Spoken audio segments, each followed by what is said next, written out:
திருப்பூர் மாவட்டம் காங்கேயம் அருகே உள்ள பரஞ்சேர்வழியில் நடைபெற்ற திருமண விழாவில் பங்கேற்க வந்த அதிமுக பொதுச் செயலாளர் எடப்பாடி கே. பழனிசாமிக்கு நால்ரோடு பகுதியில் தொண்டர்கள் உற்சாக வரவேற்பு அளித்தனர். மொரப்பூர் தொகுதி முன்னாள் எம்எல்ஏ சிங்காரம் அவர்களின் மகன் சுவின்ராஜின் திருமண விழாவில் பங்கேற்க வந்த எடப்பாடி பழனிசாமிக்கு திருப்பூர் மாநகர மாவட்ட கழகம் சார்பில் முன்னாள் துணை சபாநாயகரும் திருப்பூர் மாநகர மாவட்ட கழக செயலாளருமான பொள்ளாச்சி வே. ஜெயராமன் தலைமையில் பரஞ்சேர்வழியில் சால்வை அணிவித்து பூங்கொத்து கொடுத்து வரவேற்பு அளிக்கப்பட்டது.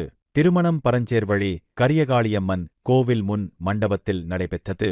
மணமக்கள் சுவின்ராஜ், மோனிகா ஆகியோருக்கு எடப்பாடி பழனிசாமி மாங்கல்யத்தை எடுத்துக் கொடுத்து வாழ்த்தினார். பின்னர் கரியகாளியம்மன் கோவிலில் சாமி தரிசனம் செய்தார். கோவிலுக்கு வந்த பக்தர்களுடன் புகைப்படம் எடுத்துக் கொண்டதோடு அங்கு வந்த தம்பதியரின் குழந்தையை ஆறத் தழுவினார். இந்நிகழ்வில் அதிமுக தலைமை நிலைய செயலாளரும் முன்னாள் அமைச்சருமான எஸ்.பி. வேலுமணி, முன்னாள் அமைச்சர்கள் கே.பி. முனுசாமி, எம்.எஸ்.எம். ஆனந்தன், சட்டமன்ற உறுப்பினர்கள் விஜயகுமார், மகேந்திரன், முன்னாள் சட்டமன்ற உறுப்பினர் என்.எஸ். நடராஜன் உட்பட பல அதிமுக நிர்வாகிகள் பங்கேற்றனர்.